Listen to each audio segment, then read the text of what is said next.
Will Levis is coming out as a prospect, probably the third best quarterback prospect on most boards. I think most boards you're going to have Stroud and Young, whatever order you have them in. CJ Stroud, Bryce Young.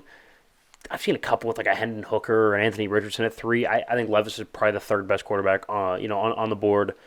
But here's the thing I do know for sure. He's got the physical traits that you want in a quarterback, right? Big, strong, mobile, big arm, right? He's got all those new age quarterback traits we look for to match our prototype of a Herbert, of an Allen, Burrow to an extent, Trevor Lawrence, Patrick Mahomes, right? He's kind of fits that prototype. I think he's a little more stiff, not as good of an athlete as a couple of those guys, but that doesn't matter. But I think we want to think that anthropometrics, right? Size, weight, height, right? Your build, basically. That's a fancy word for your build, is the most important thing. But there's so much more to it. There's so much more to the quarterback position. There's so much more to evaluating the quarterback position. I know we're kind of skewed as of late because a lot of the big-bodied quarterbacks have done really well. And when they do really well, they are absolutely unstoppable. They're insane. But when they don't, nobody talks about those ones. I mean, here's the hits over the last 10 years with big-bodied first-round quarterbacks. Let's go first round because we think Levis. Levis is going to go in the first round. So let's stick to first-round quarterbacks, the ones that have hit. Trevor Lawrence, Joe Burrow, Justin Herbert, Josh Allen, Patrick Mahomes, Deshaun Watson. Those are the ones who have hit in the last 10 years. I think the criteria that I used here was like 6'3" and above, like 220. Like big, thick like athletes. Sizable right? guys. Yeah. I mean, it's kind of a little bit of eye test, too. Like, those are big athletes. Here's the ones who haven't, though. Far more concerning list. Trey Lance, Justin Fields. Now I know people are just Fields. Not yet. He hasn't worked yet. It's year 2. I saw no leap. Jalen Hurts didn't even love his year 2. Significantly better than year 1. Justin Fields might have been worse. Jordan Love, Daniel Jones, Dwayne Haskins before he unfortunately passed, Sam Darnold, Josh Rosen, Carson Wentz, Paxton Lynch, Jameis Winston, Blake Bortles, E.J. Manuel. So, I mean, yes, it is a good idea to lean towards a bigger, stronger, thicker athlete. Absolutely, especially in the NFL, wildly physical. Injuries are a factor.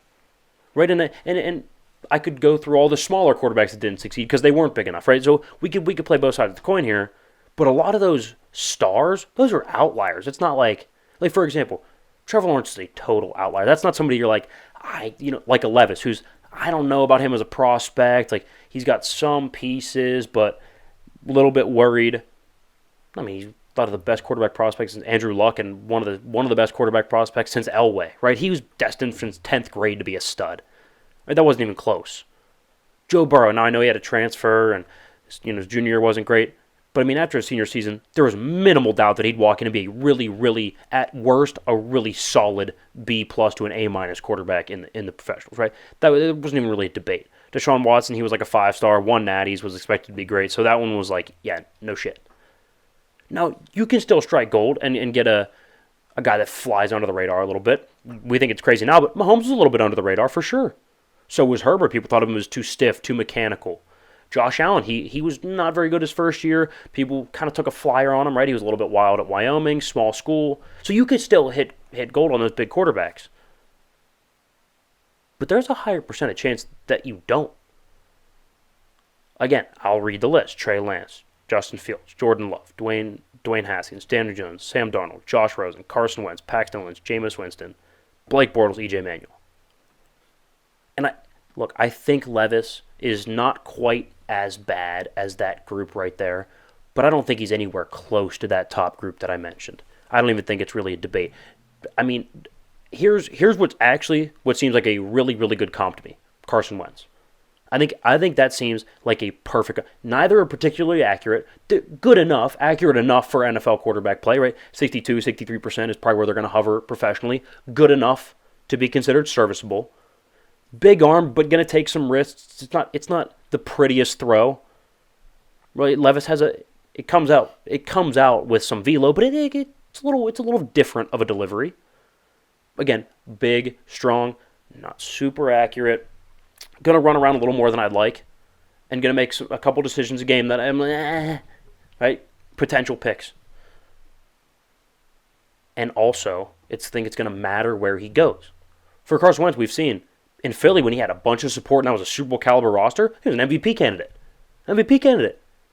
Goes to Indy, not quite as good with less talent around him. Goes to Washington, even worse with even less talent around him. So it's all, and I think that's the same for for Levis. I think if he goes to a really good, stable organization with a bunch of talent, he could be really, really good. Now, maybe not star level, but Carson Wentz's first 4 years, good enough to get one of the biggest contracts in history at the time.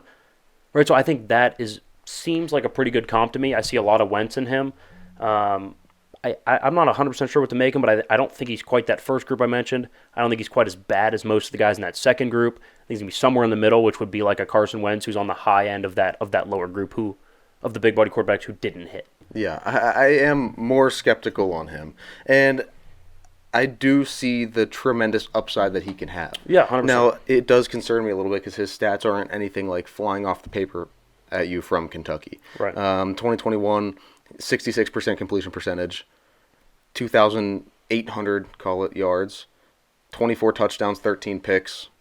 It's okay. And then in 2022, that's kind of like the season that you want to see him take at least a little bit bigger of a step, right? Because you're starting to like right. evaluate more as an NFL quarterback there. It's your last year. Like, right. Come on. You've been do you think he's a senior or a fifth-year senior? So like this is the time. It's now or never, man. 65% completion percentage, Not bad. 2,400 yards, Okay. 19 touchdowns, 10 picks. Yeah, that's where I struggle. And 19 touchdowns, 10 picks. He- Like that feels very Daniel Jones to me. Does it not? It feels, yeah, and it feels like college Josh Allen a little bit. A little bit. Except that he had way more touchdowns. And here's my thing. I know people are always like, well, stats aren't everything. Well, yeah, but I mean, you look around the league, no matter where the stars, right? Like, for example, the ones I've just read, that's 5 of the top 6 quarterbacks in the league right now. I would say Deshaun is slightly outside that, closer to 10, maybe even outside of 10. Well, the stats tell the story. But I mean, Trevor Lawrence, wildly productive in college. Joe Burrow, wildly productive in college. Justin Herbert, 4-year starter, productive all 4 years. Josh Allen, I know was a small school, insane. Yeah. Right, Patrick Mahomes, I know it was the Big 12, but putting up numbers. I know stats aren't everything, and consistently. But I know stats aren't everything, but you gotta give me something. Yeah, you're getting me something. But like you said, the intangibles are there. The intangibles there. The size. The size is there. there. The athleticism is there, I think. Yeah. And I mean, you can't deny what you saw at the pro day, even though it was in shorts and a t-shirt. I mean, that is just the arms. That is a cannon of an arm. The arms there. Effortless.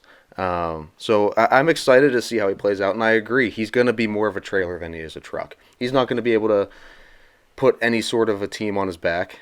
He's going to have to. So. He's going to have to play behind a pretty good offensive line. He's going to have a good run game, so he doesn't have to drop back 60 times every single game. He's going to need some help from the receivers. Yeah, good weapons. Absolutely. And probably a good defense, so he doesn't have to. And for the record, I don't think there's anything wrong with that. Like I don't think there's anything wrong with needing a good roster to succeed. No, he's just not going to be a Josh Allen. He's not a transformational prospect that can overcome other things in the organization like a Trevor Lawrence could. I agree with that, or at least not yet. You need at least a couple of years in a stable organization and some time in the NFL to figure some stuff out like that. I don't know. Every now and then. We'll find out. I don't know. Maybe you're just born with it. Who knows? Either way, we have some news.